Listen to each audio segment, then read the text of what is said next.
And then Oh, okay. So you can call in different types of ordnance. yeah. So go stand on the blue thing. It'll so you can pick it up immediately. All right. Yeah, just stand right there. All right.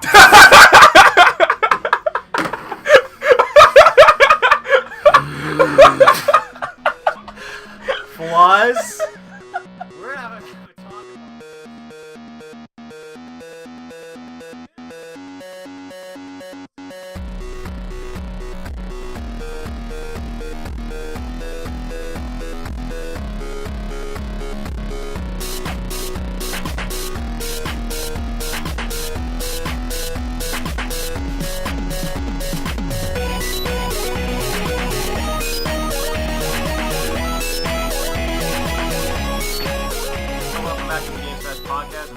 I'm your host, Room Liberty, and with me is Fawwaz Muhammad Yusuf. And today we hit triple digits. This is our 100th podcast. Somehow we survived. Somehow we made it. We made it to 100. Just a quick aside, I want to thank everyone who's been, with us, since the early days, and any newcomers to the channel. Thank you so much for tuning into our videos and our crazy shenanigans. But yeah, thank you guys, and yeah, we're gonna make this one an interesting one. We got some cool stuff to do. Before you move on away, just a quick shout out to one of the original founders of the Game Smash podcast, Kevin Andrews, who got married over the weekend. Married. So yeah, shout outs to Kevin for becoming an adult while we're still out here talking about video games. He walked into the sunset.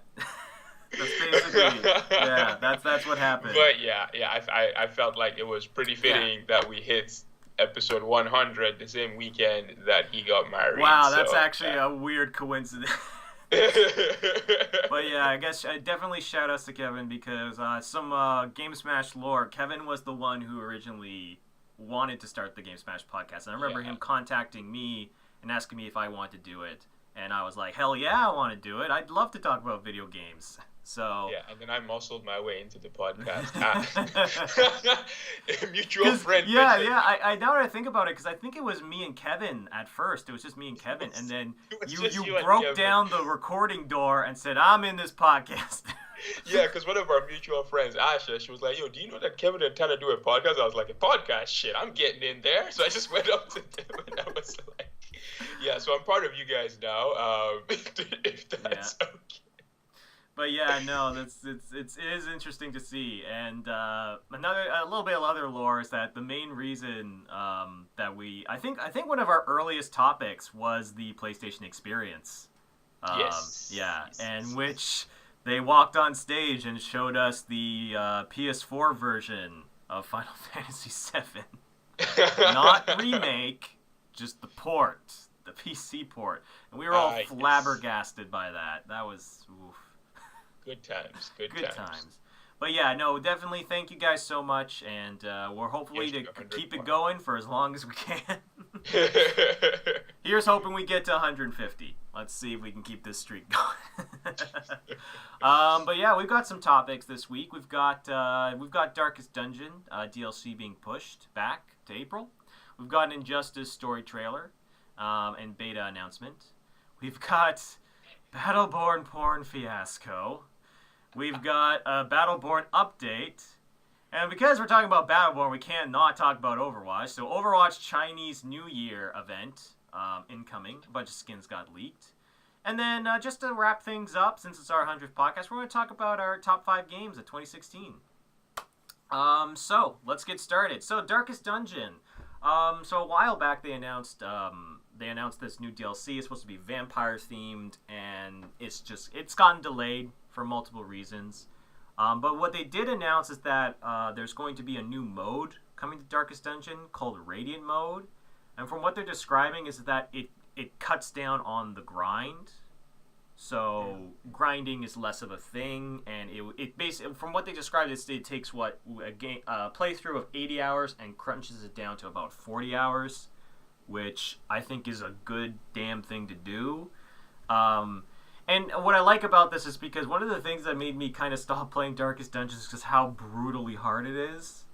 Like, it's a very difficult game, and you have to kind of have to accept the fact that your characters are going to die, and you are not going to... Like, there's going to be some characters that you're going to be able to keep alive till the end, but you're going to have to accept the fact that there are going to be characters that are going to die, and no matter how careful you are, you can't protect them. You can't protect them from everything, you know?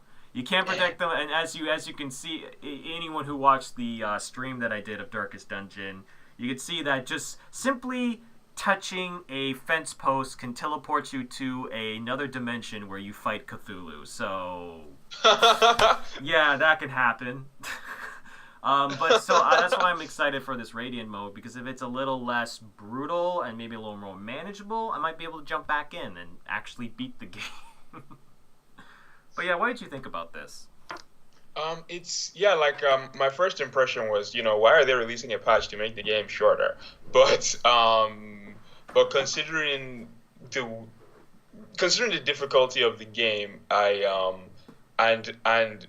the fact that this is also just a separate mode. So I think this is fine. Yeah, I think this is fine. I think it's more options for everyone. Everybody wins. If you love your 80-hour slog through tons of dungeons and all that stuff, you can still play the old mode. But this new Radiant mode is hopefully going to be an easier mode, because obviously this comes from someone who hasn't actually played the game, but everyone that's played this game has complained about the difficulty. So if everyone is complaining about it, I think there is an issue, because there's a lot of difficult games that don't get these levels of complaints. So I feel like this could be, and so hopefully this mode. I'll keep in mind that this isn't even confirmed that it's making the game easier. It's making it shorter.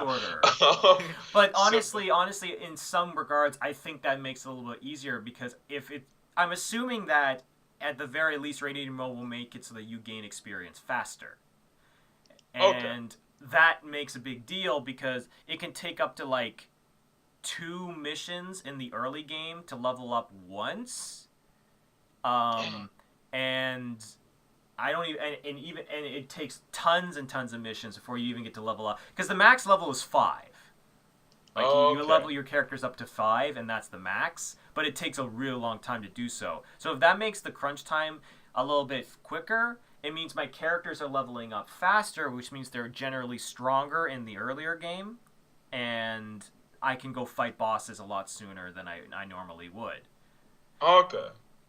Because the thing about the game, the couple things that make it so difficult is because the enemies scale over time.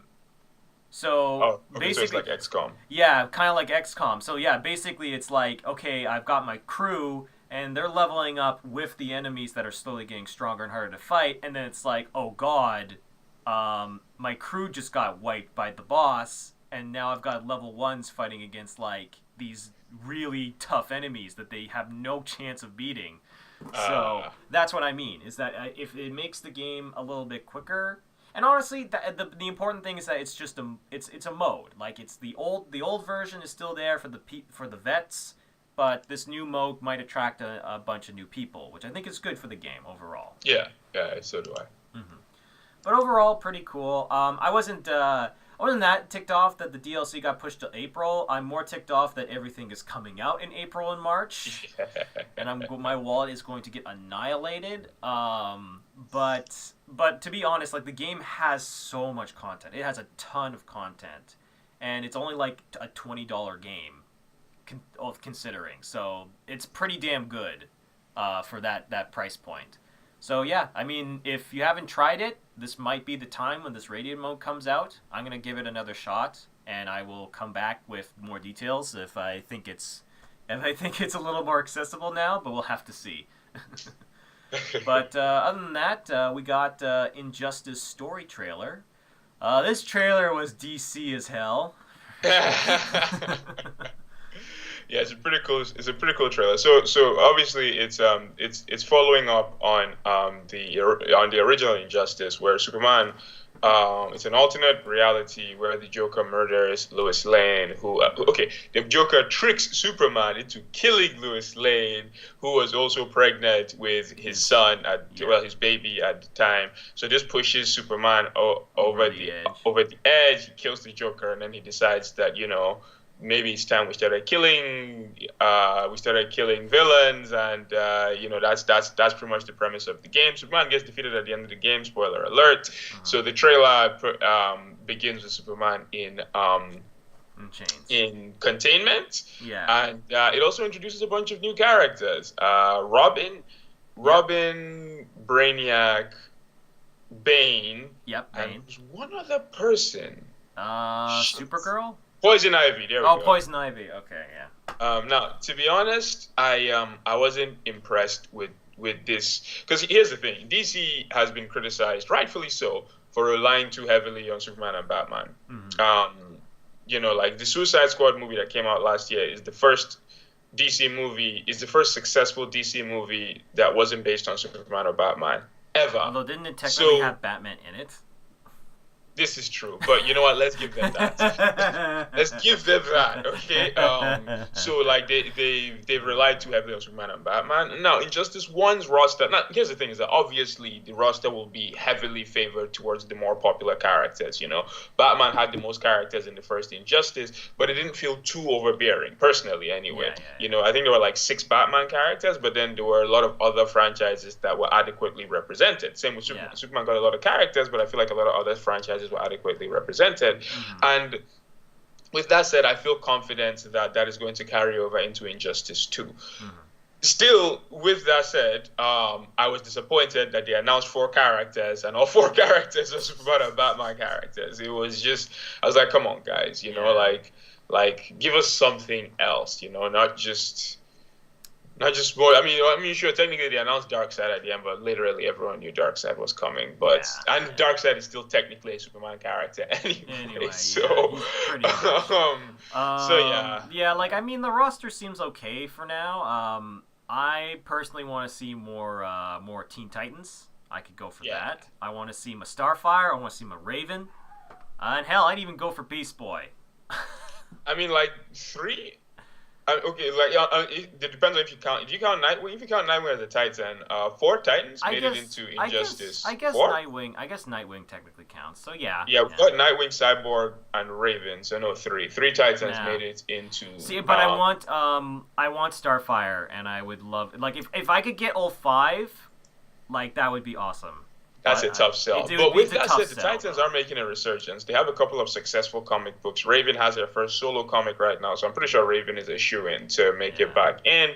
And they have an animated movie coming up soon. They have an animated series, Teen Titans Go. A much maligned animated series, but the series is very popular. So I wouldn't be surprised if more Titans made it in. And I'm with you too. I love the Titans, and I would love to see some more of them make it in. Well, like I remember when I saw Injustice, the first one, and I saw the Raven announced trailer, and she had like some crazy move that summoned her father, and it was the exact design from the show, and I was like, oh my god, that's awesome.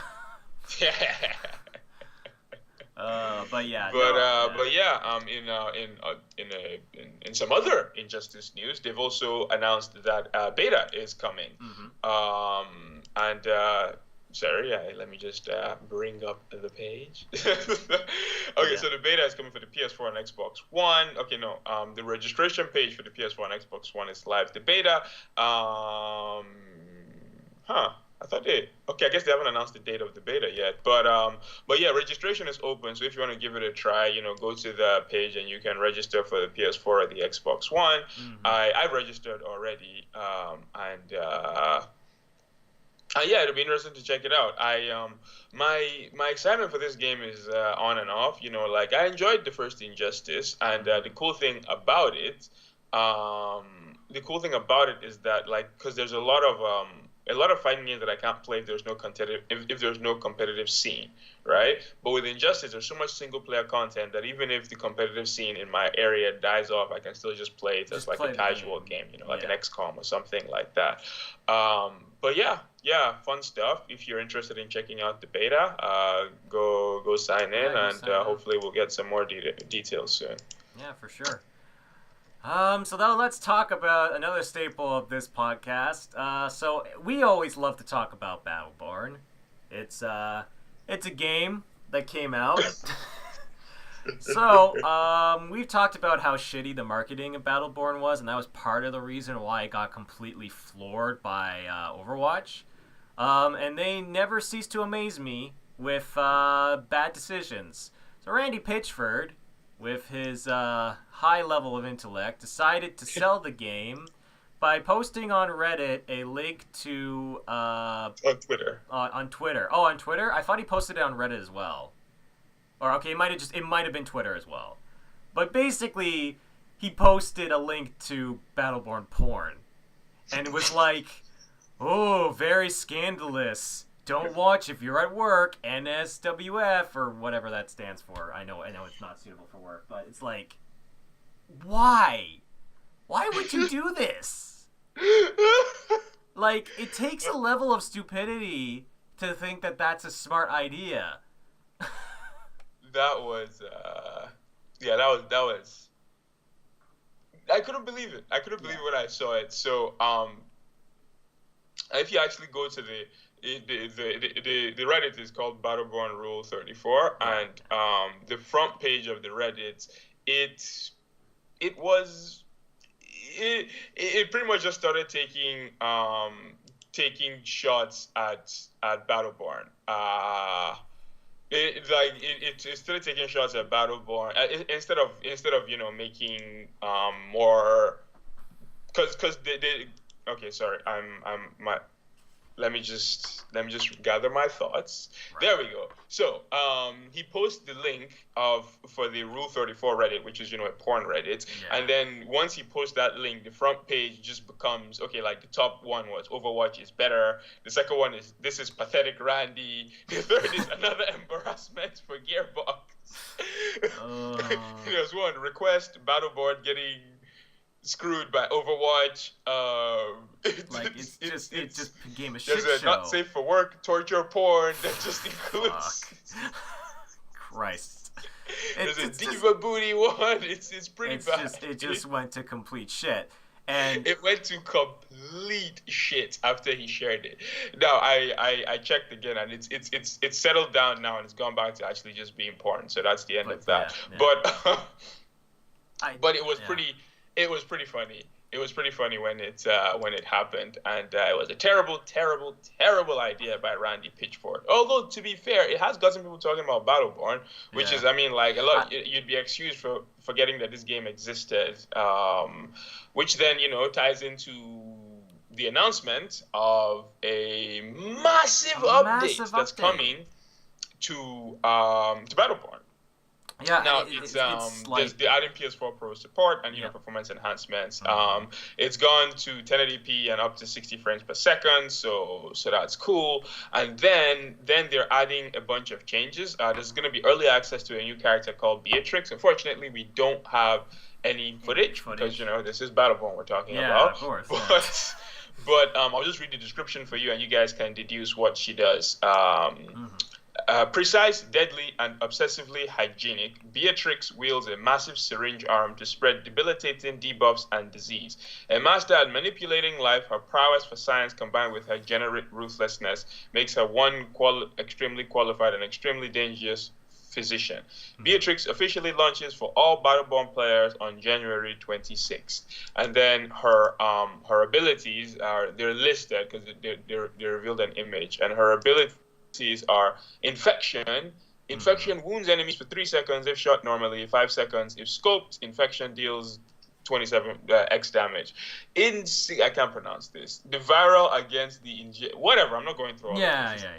But anyway, then they're gonna release a story operation. Also, all 25 characters have been unlocked now, because before, when you bought the game, you had to play the game and unlock more characters. Yeah. But they figured there's gonna be 20 people playing our game. Why make those 20 people have to work? They're adding new training modes, incursion tutorial. This is really, really good. And this is something that Overwatch can actually learn from these guys. Now, the incursion tutorial, hone your PvP skills and learn the key elements of competitive play in Battleborn. Your first play through is solo, but this practice mode can be repeated with groups of up to 2 or 3. And then there's a dojo that lets you take each Battleborn for a test drive, learn how to slice and dice. Then there's a draft mode being added. So you're going to have your pick and ban stuff. There's a normal draft mode, and this will be available in public and private matches, allowing each team to take turns voting their banned characters. And then there's a captain's draft. This is only for private matches that have each team has a captain, and then that captain will be banning. Then they're adding quests. It's gonna be. It's a huge update. And I just want to make a quick aside. This is what annoys me about Randy Pitchford doing that stupid post, is that it sucks because it sounds like a really good, genuinely well-made update, and it's getting completely overshadowed because he posted that shit. And I'm just thinking to myself, you couldn't keep your mouth shut for a couple weeks before this. Yeah, no, I completely agree. Let the game talk for itself. Don't come out and try to be scandalous. To be fair, Randy has been known for this in the past, to just want to stir up controversy. He's done this a lot. And I just every time I think about his posts and his whenever I see him in a video, I never believe a single thing he's saying. Every time, even I believe him less than Peter Molyneux.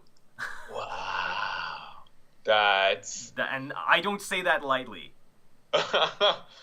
That is for me, you know what it is? It's a weird thing where it's I genuinely believe that Peter Molyneux has no idea what he's talking about, and that he's whereas I feel like Randy Pitchford knows he's lying and he doesn't give a shit.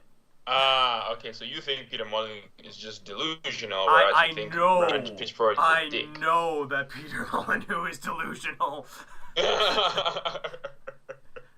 I mean, granted, neither one of these situations is good for either of them, but it's I don't know. I guess Randy Pitchford pisses me off more for some reason. I don't know.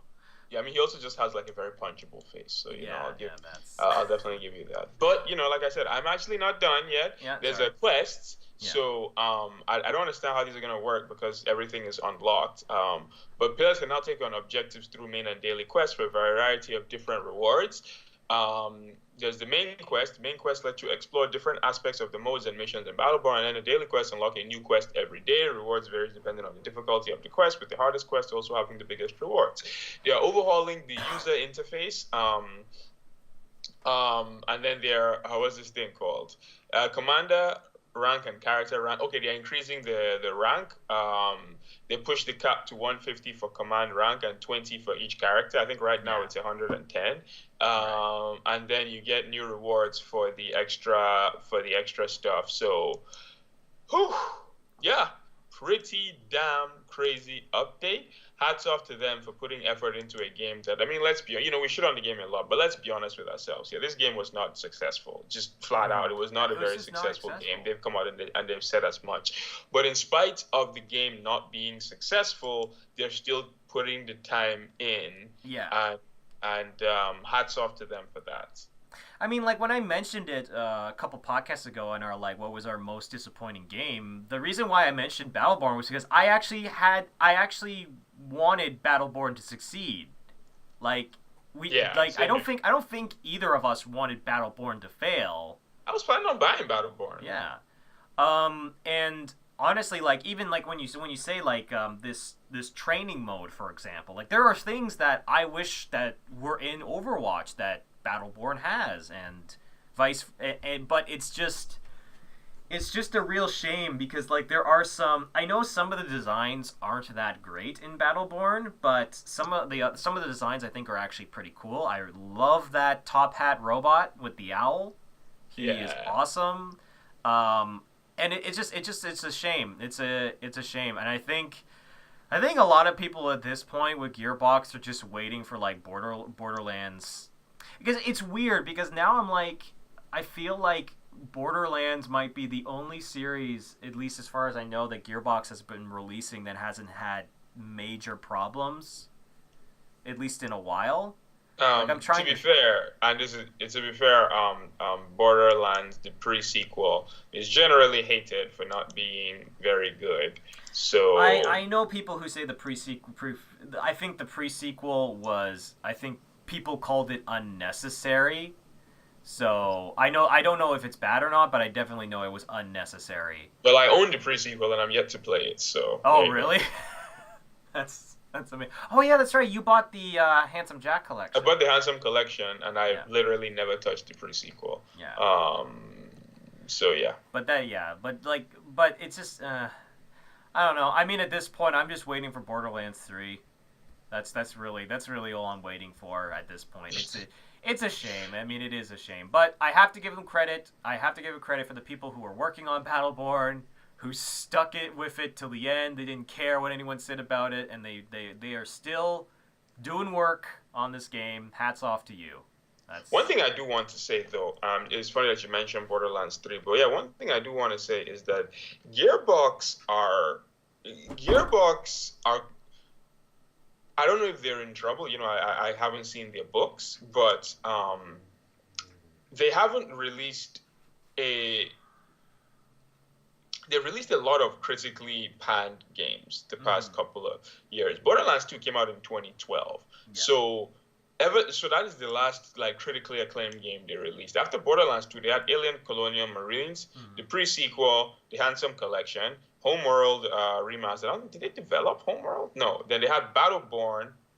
Then where's Duke Nukem They technically did work on Tales of the Borderlands, which was a pretty decent success, I'd have to say. And I played it, and I think it's actually a pretty good... It's one of the better Telltale games, so...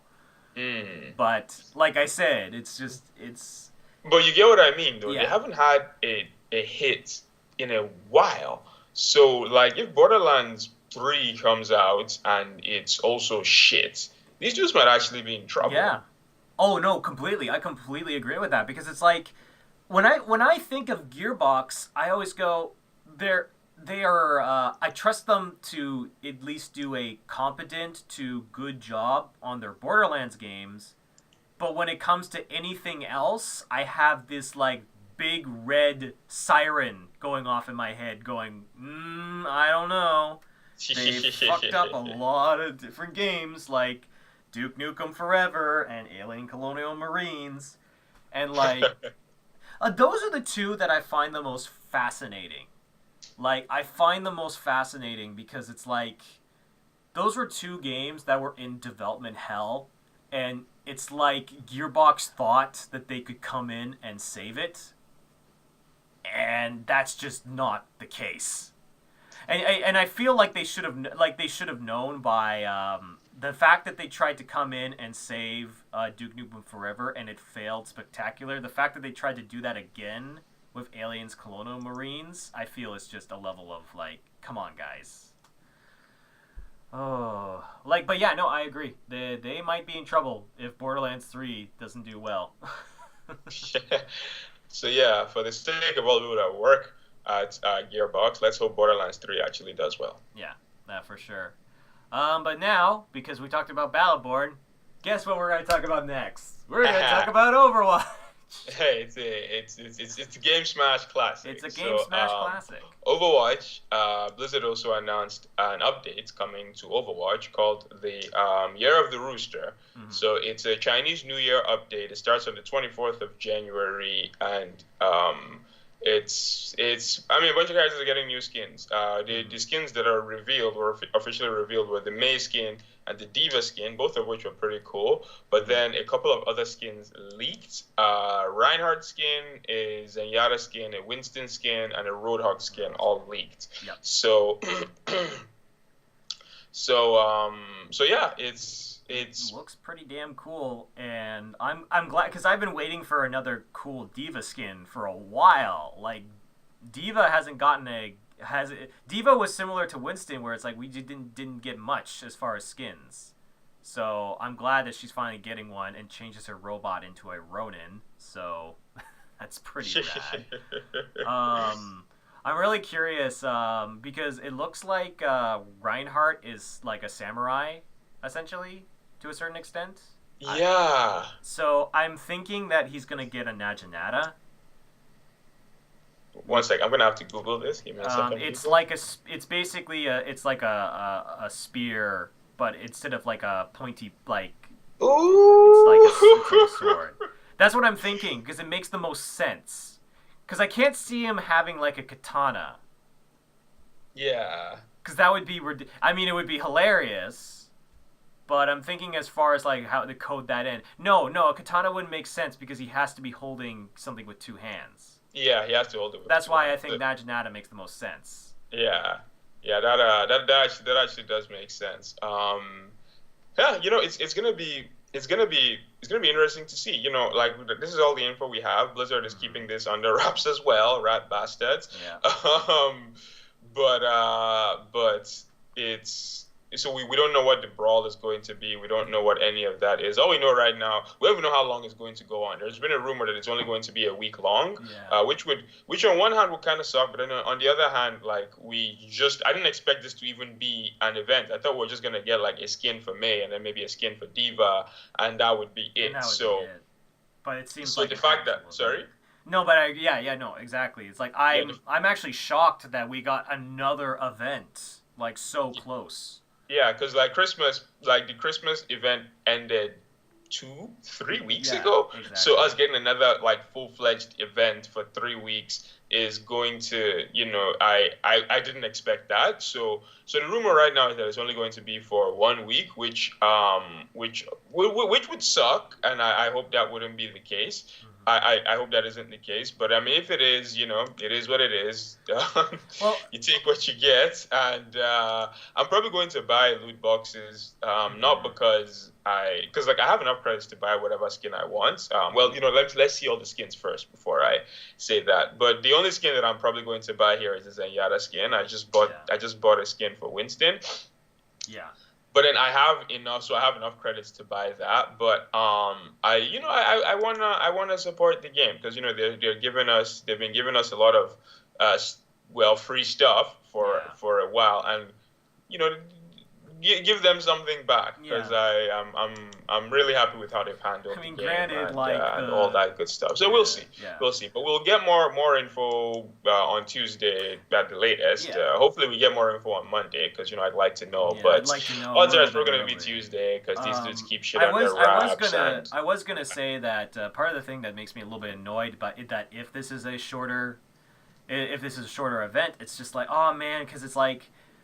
It's weird, but whenever a Chinese New Year event comes out, I always feel like, and it has like even for like League of Legends or like Overwatch or whatever kind of game that releases with skins, they're usually really cool, awesome skins, which makes me wish that I had access to them longer or had to wait like.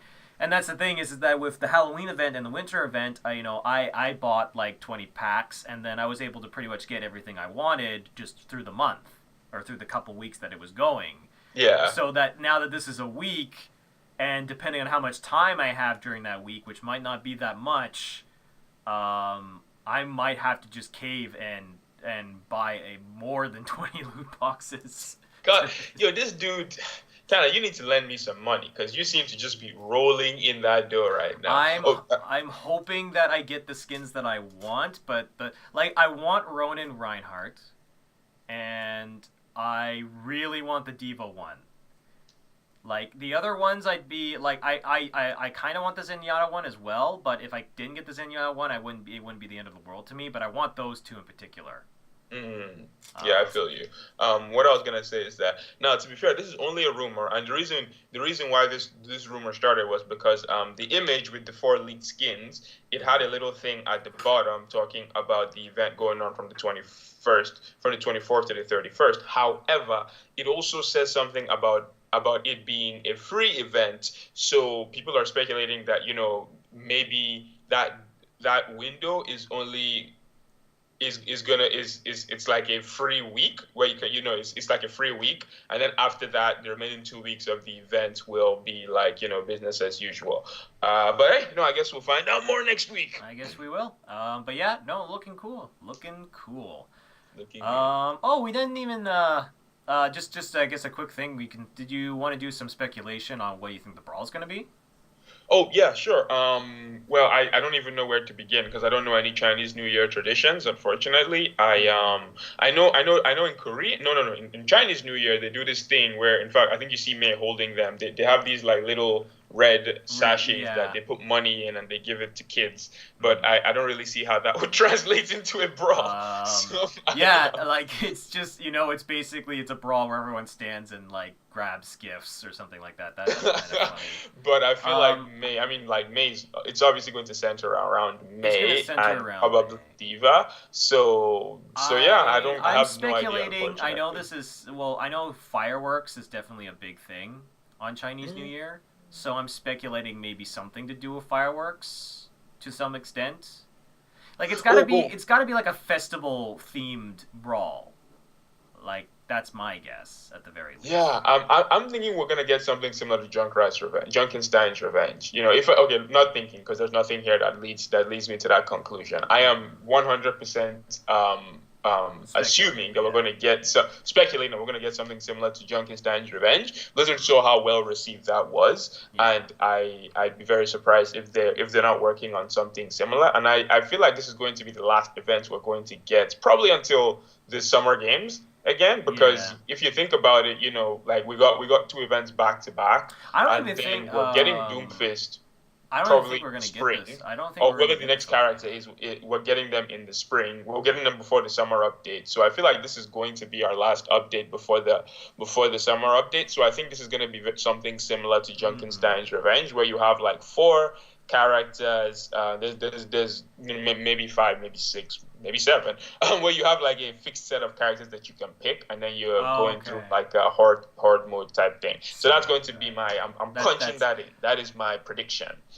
I'm guessing it could be something similar to that. It could be just like a festival thing. Like maybe it's a mode where you have to like light fireworks or something like that. It could be something similar to that. That's my guess. Because Junkenstein's Revenge made the most sense when it came out, because it's like, horde mode, zombies, of course, it's Halloween, that makes perfect sense. And that's why I'm just scratching my head at what the brawl in this is going to be. But I was also going to make an aside where it's like, because I know we're not going to get a Valentine's Day or an Easter event. Yeah, they've already confirmed that. I don't even know if we're gonna. Did they confirm that we're gonna get another Summer Games event?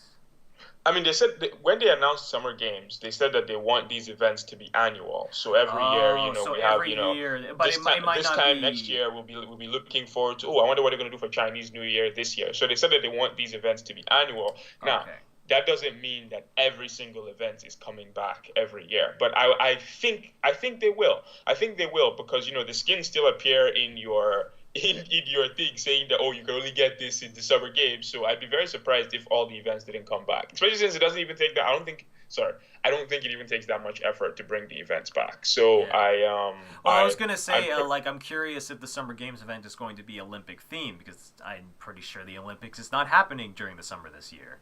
No, but I mean, I guess we'll find out. yeah, for sure.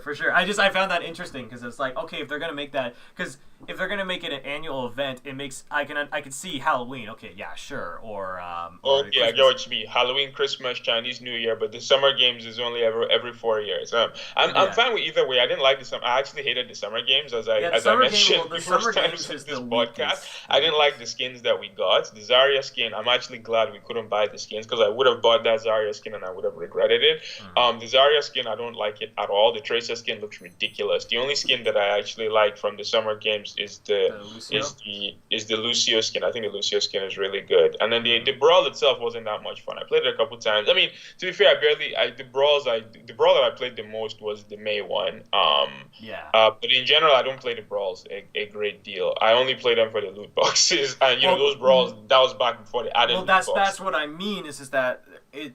I'm glad the reason why we played that brawl, the May one, so much was because of the loot boxes. Yeah. And honestly, that was one of the better ones to do because it was relatively quicker matches, and I actually liked it a lot because it reminded me of like Golden Gun mode, because it's like one shot, one kill kind of deal. Yeah. So like I enjoyed it a lot, but like I said, the incentive is important that I'm getting loot boxes out of this thing. Yeah, no, I completely agree. Yeah. So yeah, if they don't bring it back to summer games, it's no skin off my back, but we shall see. We shall see. All right, before we wrap things up, I guess we want to talk about our top 5 games of 2016. Now we've had some time to kind of think about it, kind of gestate. Do you want me to go first, or do you want to go first? You can go first. All right. Well, let's get the first one out of the way. The one that I personally was my game of the year for last year was Dark Souls 3. I had a fantastic time playing that game. Had tons of fun with like the bosses, the soundtrack, just gorgeous. And I always know that your game has a really good soundtrack when I'm listening to it when I'm not playing the game. Yeah, that's a good sign of a good goddamn soundtrack. So the soundtrack is pretty fantastic. I liked pretty much all the levels in the game. I liked fighting the bosses. I know we always like to make the comparisons to like how Dark Souls 3 is such a huge improvement over Dark Souls 2. And how, like, in Dark Souls 2, there were some really good moments, but there were also a lot of, like, mediocre to meh moments in that game. So I'm glad to see it was sort of a return to form in a lot of ways. And I also think it's a really fantastic send-off to this. From what I can tell, they've said that this is meant to be, like, the last Dark Souls game. So I thought it was a really fantastic send-off because we got a lot of like references to stuff that probably, like I know you played the game, but there were probably a lot of stuff that maybe passed over your head, but were nice little nods to the games previous. Yeah, like finding Smog's armor, like it didn't mean shit to me when I found it. It wasn't until I finished the game and I was like, oh, Ornstein and Smog were like a big deal. So I was like, okay. But yeah, no, that final boss fight was actually really fantastic. Somebody explained to me how that boss fight is really, really fascinating because it's meant to be like a combination of all the Ashen ones who made it to that point, because it's basically a boss that has all the movesets in the game.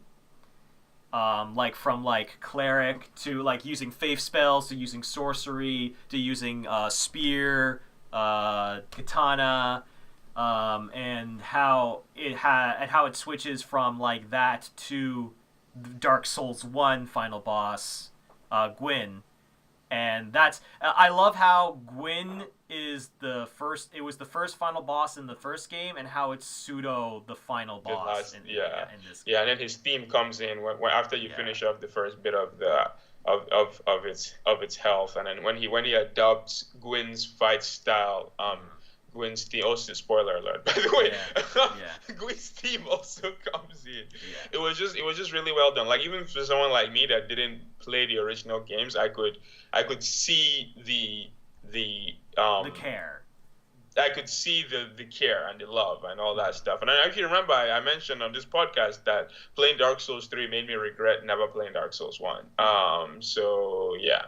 Yeah, and so just it was a fantastic game, and it had a good balance of everything that I would want in a game. So good gameplay, interesting story and setting. So I was pretty happy when I finished that game.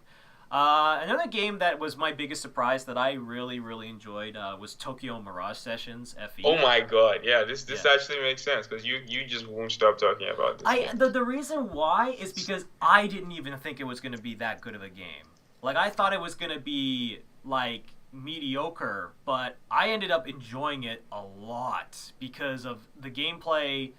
It fixes a lot of the problems I have with some JRPG systems, which I felt like my entire team was fighting in fights. Like, it wasn't just like, oh, I pick 3 people out of my team and then those 3 are good and then everyone else just does nothing. And I love the combo system. I love how you set up one attack and that links to another, and then it links to another. Like, I can't believe that I could link.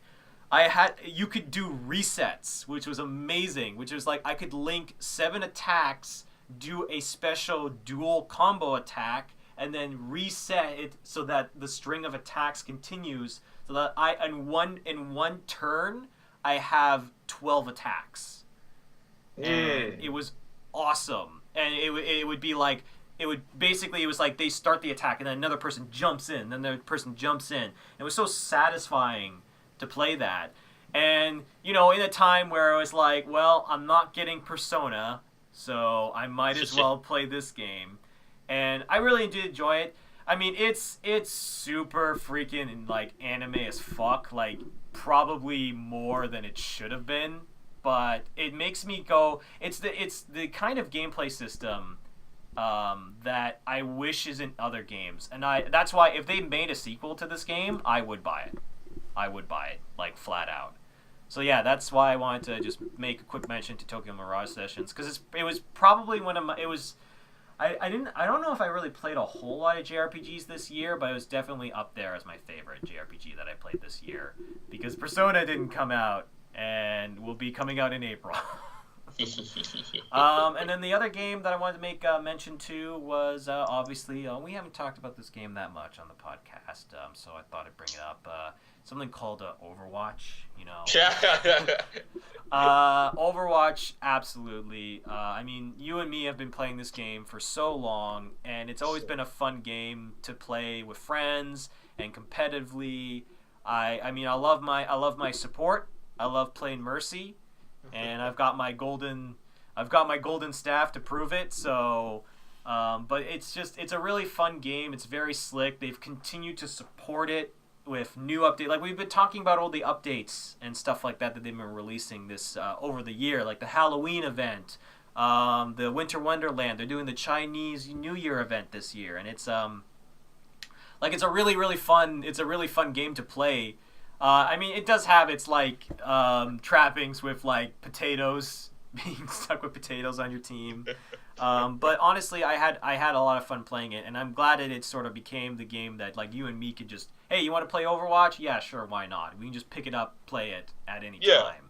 Like, it's never one of those games where it's like, I have to be in the right mindset, you know what I mean? Where it's like, there's certain games where it's like, I can't play it if I'm in a certain mindset because it's not going to be fun. But yeah, no, Overwatch for sure. Then of course, XCOM 2. XCOM was a XCOM. Well, I mean, like, XCOM. The first XCOM was a fantastic game, and I loved the shit out of XCOM 2. It had a bunch of more customizable options. There were more interesting enemy types. They supported the game with. Well, I mean, like, mildly received DLC, but I thought it still added a good amount of stuff to it. I actually did enjoy the cutscenes a lot. Like, weirdly enough, I thought the cutscenes were pretty entertaining to play. And overall, I thought it's a really well-designed game. And this was the reason why I like this game a lot is that this was my first time dipping my feet into the modding pool. So this was the first game where I actively put mods and modifications into the game, and it's awesome because it's like, I want new cosmetic stuff to put on my soldiers. Oh, there's a new mod every couple weeks. So I could always come back and have new stuff to put into the game. There were quality of life adjustments that, honestly, I think the developer should have just updated into the game. But the modding evacuate all? Sorry? The evacuate all button? The evacuate all. Yeah, the evacuate all is the one that should have been in the game. And that's like the one that everyone downloads immediately. Because one, it just makes it look cooler. Like, that was the one thing that baffled me, is like, because originally you have to evacuate one people at a time, and it would just be up, okay, next person, up, next person. So why wouldn't you have a button that everybody just gets a rope, and then you all just sort of go flying upwards? Like, so it's quality of life things, but it did make a difference, and it did help a lot. But honestly, XCOM 2, really fantastic game. Highly recommended if you like the earlier games as well, or if you're just looking for like that kind of turn-based combat. That's really awesome. And then finally, shout-outs to Last Guardian. I really enjoyed that game. To me, it was definitely worth the wait. There were a lot of fantastic moments, and I always love it when a game it has such a beautiful art style and setting that I like. Part of me is sad when I finish it, because I'm like, I didn't want to leave the world, you know? Mm-hmm. And I really did. It has the best ending out of all of the Team Ico games, which is like Ico, Shadow of the Colossus, and Last Guardian. This one has the best ending, which was always something that it was a critique that I had of Shadow of the Colossus. I love Shadow of the Colossus, but I'm not really a big fan of the ending because it's really weird, and it feels a bit out of nowhere. But like, this game had a fantastic ending, and it was overall really really good. And I guess it was really satisfying to be like, man, I'm glad that this game came out, and it's good. It's fantastic. I mean, granted, it did take me a while to get used to the controls, as a lot of people did. And that was a complaint by a lot of people. But honestly, after like an hour or so, I got used to it, and it didn't bother me. Like, it really didn't bother me that much. It wasn't like when I'm playing Splatoon and I never got used to the tablet controller, and that never went away. So that's what I mean, is that like I love this game. It's fantastic. And I mean, it's one of those games that took a long while, and I'm glad it didn't end up like Duke Nukem or Alien Colonial Marines, because that was my biggest fear. Because I didn't want it to join the party of games that were in development hell, came out, and were complete trash because of it. So, so I think that's a good rounded list. That would be what I consider my top 5 games of 2016: Dark Souls 3, Tokyo Mirage Sessions, Overwatch, XCOM, Last Guardian. So, Fawwaz, I'm interested to hear, what is your list? Okay, so there's a lot of overlap, and I was worried about this, but, you know, it is what it is. So, Overwatch, Dark Souls 3, XCOM 2 are on my top 5 as well. I'm not even going to spend a lot of time talking about it, because you pretty much covered everything I have to say. All awesome games. Now, the fourth one is probably going to be a bit of a surprise, but it's Street Fighter 5. Really? Yeah, really? I recently started playing Street Fighter 5 again. Okay, actually, I can't do it. No, you're lying? Okay, because I'm like, no. What kind of drugs am I on right now? To be hearing these things. I was like, how long should I keep this going? And then I just couldn't. No, it's actually Titanfall 2. Titanfall 2 is a lot of fun. The single player mode is one of the best single players I've played in a first-person shooter, probably since Modern Warfare, to be funny enough. Probably since this is the first Modern Warfare. It's just a lot of fun. It's very polished. The multiplayer is fun. It just lacks the depth that Overwatch had, which is why I don't play it as much anymore. But it's a really cool game, and they're still supporting the game, so shout outs to them. And then the final game on my list is an interesting one, because it didn't actually come out this year, but it's The Witcher 3 Blood and Wine expansion. So The Witcher, first of all, I finished The Witcher 3 this year, so The Witcher 3 is also one of my top games of 2016. But then, so, you know, just so I can actually put something that came out in 2016, I'm going to go with the Blood and Wine expansion. But this is pretty much... It's a really good expansion, from what I Sorry? It's a really good expansion, essentially. Yeah, it's an amazing expansion. Shout outs to CD Projekt Red, and... really fun game. I loved, it took me a while to get into the game, but once I did, I absolutely loved it. And I've, similar to what you said about Dark Souls 3, I still listen to the Witcher 3 soundtrack to this day. Funny enough, I listen to the soundtrack while I'm playing Gwent. And, because the Gwent soundtrack isn't fully fleshed out yet. As you can imagine, it's in closed beta. So, like, the songs are nice, but there's not a lot of them. So eventually you just get tired of hearing the same songs. I mean, honestly, this is happens with every card game. I did the same thing with Hearthstone. I haven't heard Hearthstone's audio in years. I was gonna say, I just switch off the audio and then I start listening to music while I'm playing. The songs that I usually pick are songs from The Witcher 3. So I was gonna say that kind of fascinates me a bit that they wouldn't just have Witcher 3 music in Gwent.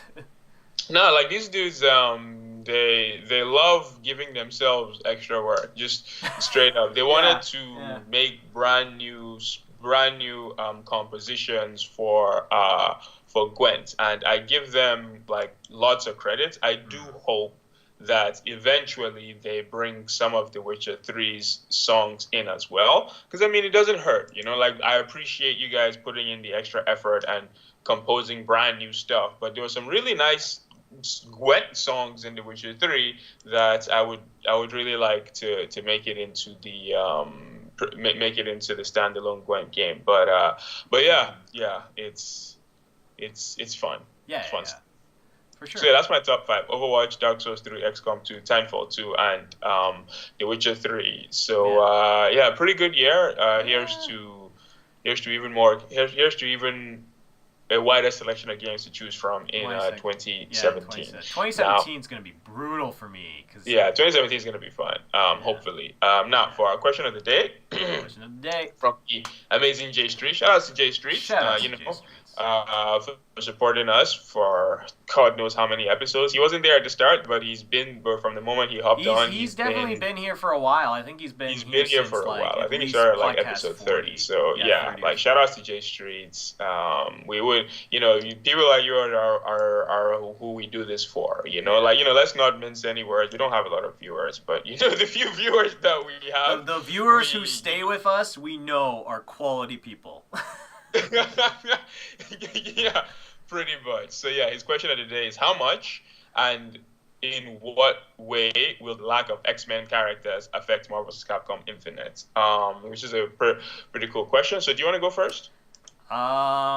Okay. From the I will give my opinion on that from the outsider perspective, and then Fawwaz will give it the actual correct perspective. But basically, from my perspective, it really depends. If there's not going to be any X-Men in this game, right? It depends on who's going to be replacing them. What heroes they choose, right? Because if they choose heroes that are like they're probably going to choose the obvious ones, which are probably people that are in the MCU. And that's why I'm kind of like, I hope that they also pick some off the beaten path ones, because it's like, if we see them all the time in the movies, and I understand that they're popular right now, but I would love to see some like lesser known characters who haven't gotten a whole lot of love, and that maybe might make the fact that the X-Men, the lack of X-Men, will sting a little less. Where it's like, oh, we don't have any X-Men, but look at all these other characters who we haven't seen in a really long time coming into this game. You know what I mean? Yeah. I hope that will be the case. I mean, there is going to be a lot of people who like, why can't I play Wolverine?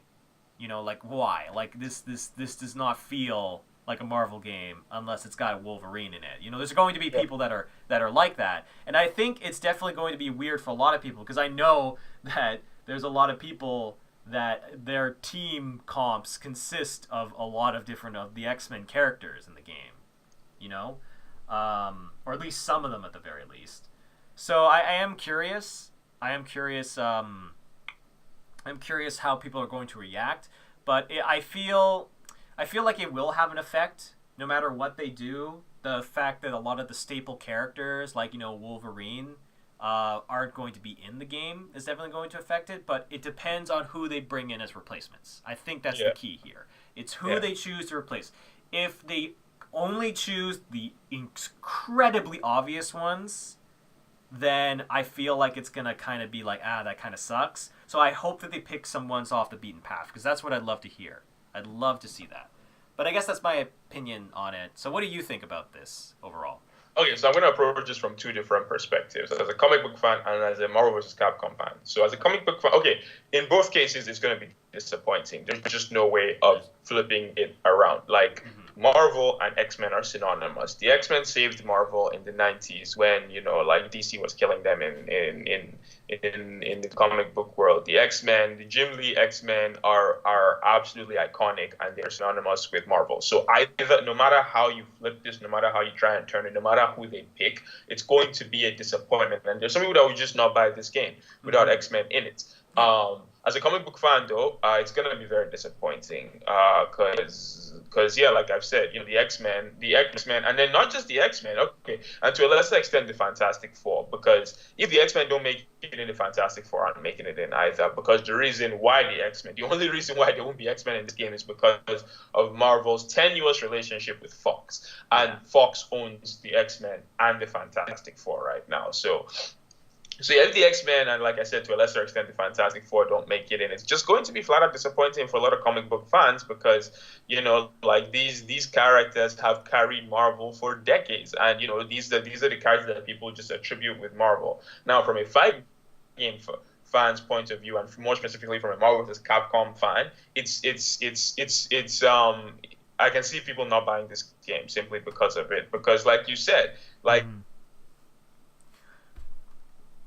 Marvel vs. Capcom started as X-Men versus Street Fighter, it would be like Capcom not including Street Fighter characters. It's just you just can't envision it. Like Sentinel, Magneto, Storm, and Sentinel are iconic characters when it comes to Marvel vs. Capcom. Sentinel specifically, the entire Marvel vs. Capcom 2 revolved around Sentinel as a character. So I just. I just can't, I seriously hope Marvel don't let their pride get in the way of making. I hope their pride doesn't make them make what is just a bad decision, and a decision that will lead to everybody losing. If the X-Men don't make it in, it's not going to help this game's sales. If this game, even if this game comes out and does 10 million, without the X-Men in it, odds are it would have done 12 if the X-Men were in it. So I can't think of anybody that's going to win if the X-Men don't make it into Marvel vs. Capcom Infinite, so I seriously hope this is just a rumor and Marvel and Fox come to some kind of an agreement, because it just makes no sense to me, Wolverine, who has a movie coming out soon, and then you have the actual fighting, the actual characters that the fighting game community have grown attached to, Marvel, Sentinel, and Storm, and then you've got Doom, who's been iconic with Marvel vs. Capcom, been so iconic. The same way Marvel vs. Capcom 2 centered around Sentinel, Marvel vs. Capcom 3 centered around Doom. So it's just. Yeah, it would really, really kill a lot of enthusiasm curious, for this game. This is just something that I just thought about. It's it would be really weird, but I'm curious if they would do this, is that they bring in new characters, but they have the X-Men movesets. Yeah, at the very least for me, that's from a fighting game point of view, I wouldn't, I'd be fine, whatever. If they have a character that plays the way Doom played in Marvel 3, they have a character that plays the way Sentinel played, and it's not Doom and it's not Sentinel. But then, it would still kind of suck, especially since Marvel is really, really trying to push the Inhumans right now as a replacement for the X-Men. I'm no one cares about the Inhumans, okay? No. And no one ever will, so just stop. At the very least, no one will ever care about the Inhumans the way they care about the X-Men. So just stop, But yeah, that would be an interesting twist, and I can definitely, I'm pretty sure if this goes through and the X-Men don't make it in, some of the X-Men's move lists at the very least will make it in. They have to, I would assume, because it's there's the professional players. This is from an outsider perspective, but the professional players have crafted their teams around certain movesets. And it's I would see them coming into this game, and it's none of their team comps essentially are have stayed or crossed over. Then that could be really problematic from a competitive perspective. Yeah, but you just have to adapt, right? Because you can make the same case from Marvel 2 to Marvel 3. Even though a lot of characters made it over, they played so different. Sentinel made it over, but he was a very different character. He was a lot slower, and he didn't even have some of his old moves. So it will suck. That's good, and that will suck. Especially since this is going to be 2v2, and then there's not going to be assists. So a lot of the stuff that worked in Marvel 3 is just not going to work anymore. But you just gotta adapt. You just gotta adapt and keep moving. Adapt for sure. I'm curious, who would you like to see from Capcom's side? Samanosuke. Yeah, that's a good pick. Yeah, I'm hearing a lot of people who really want Monster Hunter. And I'm just I would like Rathalos to make it in. I don't know if that would the thing. I love Monster Hunter, but I don't know how the hell that would work because a Rathalos would have to be enormous. Yeah, well, Sentinel was enormous. But I mean, enormous from a width perspective. Because it's not even that it's a big thing. It's the fact that it has an enormous tail. I mean, I could see they kind of making it work, but that would be weird for sure. I kind of hope they bring back I hope they bring Okami because I really like that when they brought Okami in. Yeah. Well, Amaterasu. Amaterasu. Okay, Amaterasu. That's what I mean. Yeah. I should really know that. But no, I'd really want to see Samanosuke. I was hoping he'd make it into Marvel 3. Then I was hoping he made it into Ultimate. So I'm hoping he makes it into Marvel 4. It's just Onimusha was one of my favorite PlayStation games, and unfortunately, the odds of him making it in aren't very high because there's legal reasons why Capcom can't use that character anymore. He's based on a real person, so there's all that legal bullshit. So I mean, odds are he's probably not going to make it in. But if I could just pick someone, the characters, and then the Marvel characters I would pick are all X-Men. I would love to see Emma Stone. Mm-hmm. No, Emma Frost. Emma Stone's an actress. Emma Stone. No. Emma Stone. I want to see the team comp. You got Iron Man, you got Doctor Doom, and Emma Stone. Yeah, I'd love to see Emma Frost, and then I'd also love to see Bishop, because I think they would lend themselves to really, really cool play styles. Bishop especially, because his whole thing is absorbing energy and then firing it back. So I feel like that would lend itself to a really cool play style. But I try not to give that kind of stuff too much thought, because all that does is it sets you up for disappointment. I guess that's true. Fans. I know that it sets your expectations, but and for some people, part of the speculation is part of the fun. I know that that's definitely a thing. For me, it's just that. Like I said before, it's just, I want to see characters that are off the beaten path, because I find them more interesting being added to the roster than the more obvious ones. Personally. But no, I feel you. I definitely want to see more left field characters. Because at the time Rocket Raccoon, when he was announced, I didn't even know who he was. So I had to Google him when I saw the image of Rocket Raccoon coming to Marvel to Marvel 3. So yeah, definitely something along those lines. More characters like Rocket Raccoon, like Nova, because at the time, Nova was also not a very popular character. So I'm 100% with you. Yeah, but great question, fantastic question from the wonderful Jay Streets. But I think we're gonna wrap things up. So if you got a question, leave it in the comment section. Oh no, I couldn't escape it. No, I was so close. We're wrapping up. He was trying to be slick. He thought I wouldn't notice. So we figured that since this is our 100th episode, it was time to, end our bets on Call of Duty Infinite versus Battlefield 1. Now, unfortunately, we couldn't find any numbers, specific numbers, so we can't tell the exact difference. However, Infinite outsold Battlefield 1 on every single chart. I checked I didn't check Japan, obviously, but I don't think either of them sold very well. But in the US, Infinite was the highest selling game, period, in 2016. And then in the UK, it was the highest selling game in every single month that it was released. It outsold Battlefield 1. The only month where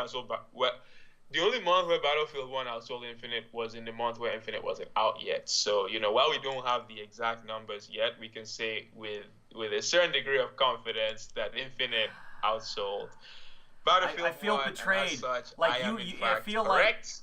like your research team had tons of articles about this, and when I went to my research team to give me numbers on Battlefield 1 numbers, they kind of shrugged and walked out of the room.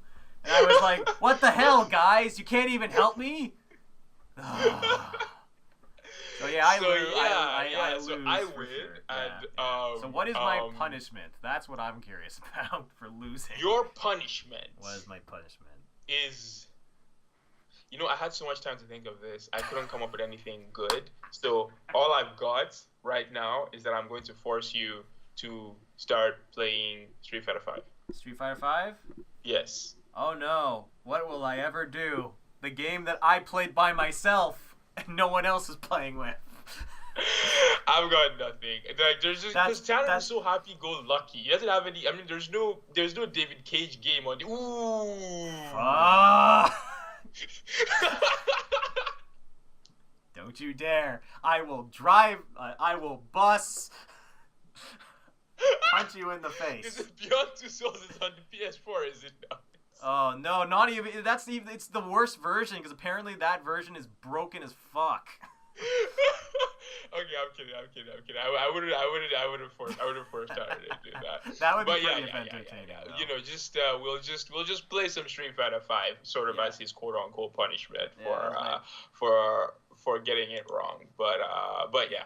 Yeah, we'll do that. Yeah, for sure.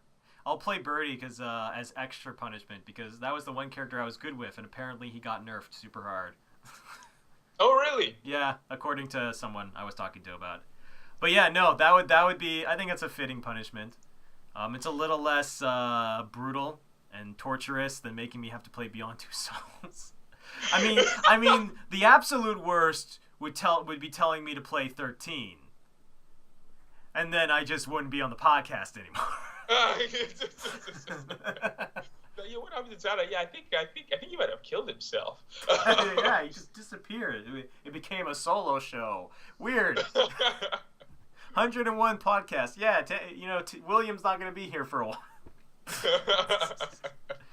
But anyway, that's pretty good. That's pretty freaking fantastic. So I hope you enjoyed this 100 podcast, guys. Keep it real. Keep it fun. Hopefully we'll do a lot more in the future. And we'll see you guys next time.